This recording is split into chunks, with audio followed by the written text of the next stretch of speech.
Oh yeah, here we are again. It's another bully episode, right? Bad school episode of Dr. Movie Road Warrior Reviews with me, Rick. Yeah, so again, driving in the car, driving home from work, and like I said, I kind of got on a roll with these 80s movies dealing with the bad kids in school that feel like they run the school.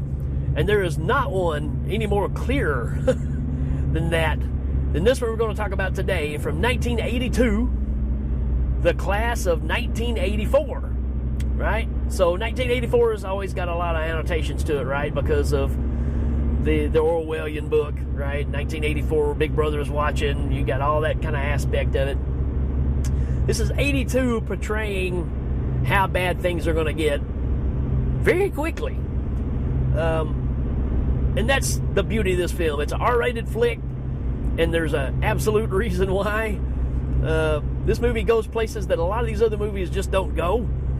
So, yeah, you're in for a ride if you haven't seen this one before. Let's talk about our cast real quick. Who we got here? We got Tim Van Patten, right? Son of the great Dick Van Patten, right? And you may know him if you grew up in the 80s watching these movies. You grew up with him with The Master, right? Lee Van Cleef riding around in a van being a ninja. The Master, right? Yeah, that's what he's from. And then you got Perry King in this, right? Now, Perry King is from Riptide, so very popular 80s TV show of the time. You've got one Michael J. Fox in this, one of his first performances. Really young, really fat-faced, but it's Michael J. nonetheless, right? And we got Roddy McDowall in this, right? So, again, solid cast. This is 82, and let's see if we've got a synopsis here that I can grab a hold of. I know there's other people in this that I'm definitely skipping. I just can't do it all at the same time, but let's see if there's a synopsis here. All right, here we go. A new teacher is at a troubled inner-city school, soon ends up clashing with the delinquent leader of a punk posse that runs the school. Yeah, man, that's all you need to know. That's the setup for this whole flick. And it's even said several times throughout the flick, I run this school. You are nobody, right? This guy's a music teacher coming in. That's Perry King. He's the teacher. And the first thing he realizes when he pulls into the parking lot is he sees Roddy McDowall getting out of his car with his briefcase, and he sees him sticking a handgun in it. If that doesn't tell you anything. Oh, we got to talk about the whole opening sequence, too. This is 1982 Alice Cooper singing this song. Now, what's significant about that? 1982 Alice Cooper was coked out of his mind, right? I'm a big Alice Cooper fan. The story with Alice Cooper is he was a major alcoholic all through the 70s and went into rehab, if you want to call it rehab. They actually sent him to an insane asylum to dry out. I don't know if it's because of the character he was or whatever, but he was in there and got sober with a bunch of locked up people that, cut up their moms and baked pies out of them. And he made an album called From the Inside, which is all about the people he met in that insane asylum, for lack of a better word. Anyways, it's almost like the Dewey Cox story. I'm not drinking anymore. I've quit that completely, but I'm going to do some cocaine. So Alice went from being a drunk to being absolutely coked out of his mind. And you can tell it. If you see videos and stuff of him, wow. He ditched the whole Alice Cooper makeup thing and went for this, I don't know what he went for, really. It looked like a geisha girl or something. Very strange. So, luckily, he got back off of that as well and brought back the Alice we all know and love. Anyways, that's a story for a different day. But he's doing the theme song for this, which is, not great. But it is Alice Cooper, so I have to give him credit. And you're seeing, you know, like when all this is going on, you're seeing kids spray paint on the side of the school, profanity, all these things, right? And when you walk into the school, they've got a metal detector and security guards. And you get this group of baddies, right? And the teacher goes in for this first day to teach the music class, and all this bad group is in there in his class. And they don't belong there. They're just there because they want to be, I guess. But he kicks them out of the class, and that doesn't go over too well. And that just sets the ball rolling, right? Well, as the story goes on, it starts to escalate. And these kids are dealing drugs, and that's their business in the school. And the principal's afraid of them. Security's afraid of them. They pretty much deny everything that if they ever get caught with stuff. And that's the whole point with Andrew Norris here, which is the teacher that we're talking about. He knows what they're up to, and he catches them in the bathroom selling drugs to. There's Michael J. Fox in there, and there's another guy that's his buddy, and but they're standing right there, and he finds a little packet in one of the urinals where, you know, the kids are obviously ditching the dope to get rid of it, and he tries to get Michael J. Fox to rat out these kids, saying they're the ones that's selling the drugs, but they won't do it. So, because they're that scared of them, because they know these teachers come and go, but these people will always be here, right? So even the principal kind of plays into that. He doesn't want to rattle the cage because it'll look bad on him, but if he just keeps things as it is, I didn't see it, it didn't happen kind of logic, right? Well, his buddy, Michael J. Fox's buddy that snorted some of the drugs right there in the bathroom, you can tell he's out of it. He goes out front and climbs the flagpole. And when everybody comes out of class at the end of the day, he falls to his death right there in front of everybody at the school. And again, you know, the teacher's trying to get Michael J. Fox, saying, hey, look, they killed your friend. This is no doubt what's going on here. Well, from that gets the ball rolling. So where now the bad guys are all chasing Michael J. Fox. And, you know, it just happens that Roddy McDowell and Perry King, the two teachers, get together and go out and decide to have a drink that night because of everything that's going on, because they're slowly getting too involved in this.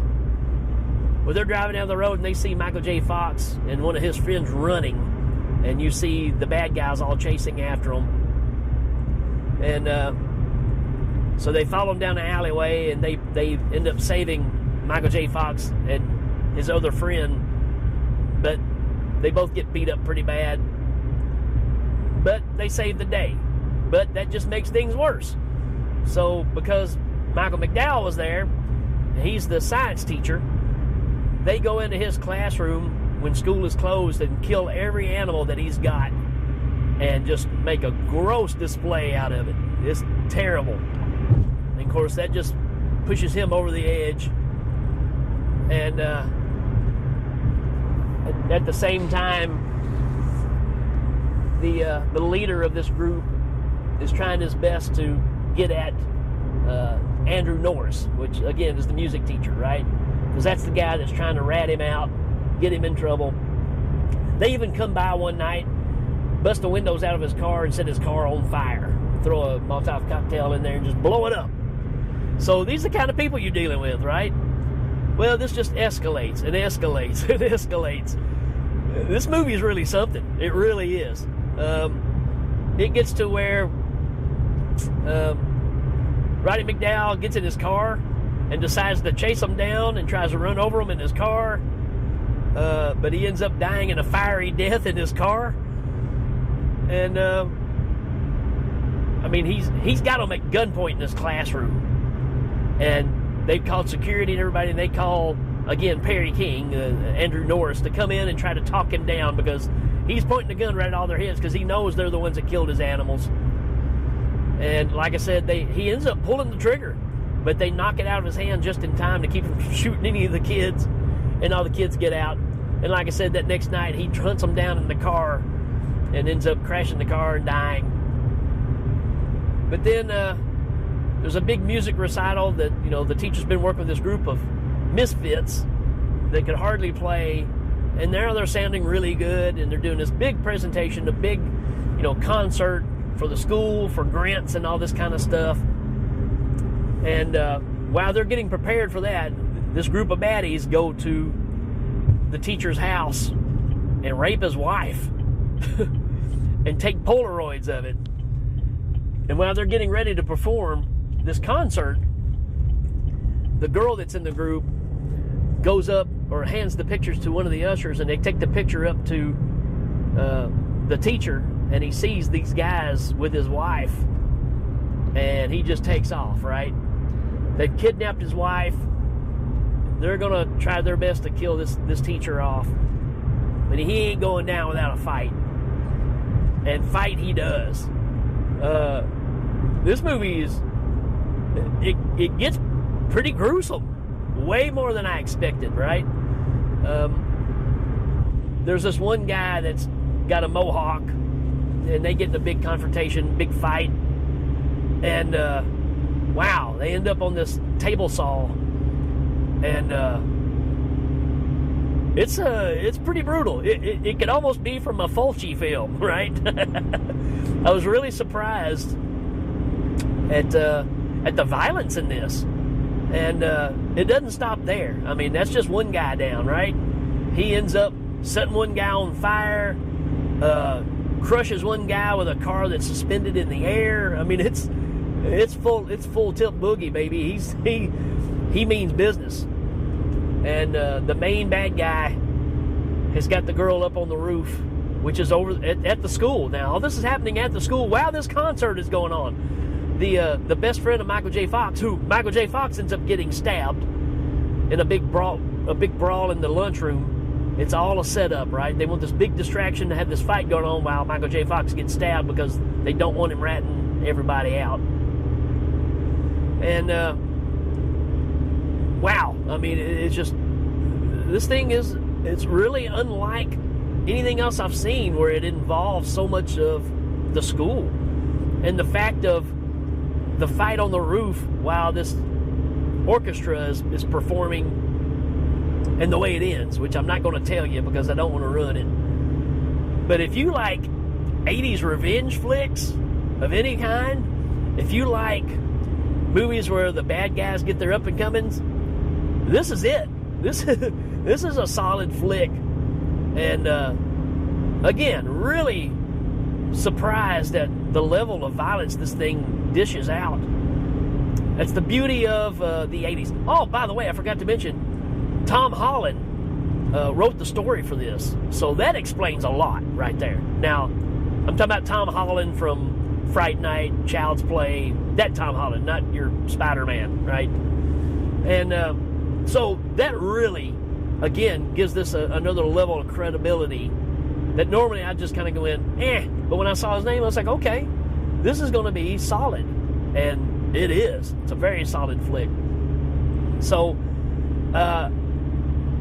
this is another 4 out of 5. I would almost give this a 5 out of 5. This is something to see, folks. And if you've never seen Class of 1984, you need to, right? It's that slice of the 80s that you always want to show people and say, this is where we thought things were heading, right? RoboCop kind of captures that whole thing, real gritty, graffiti everywhere. It really kind of reflects where it feels like we're kind of going right now, where we just have lawlessness going on because both sides are corrupt, right?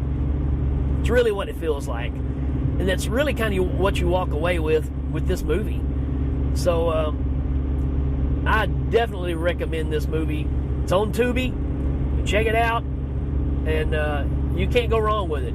It's a very solid flick. So there you go. There's another slice of baddies in school causing trouble, and how do you deal with a bully, right? There's your storyline. Folks, that's it for this one. We will check you later.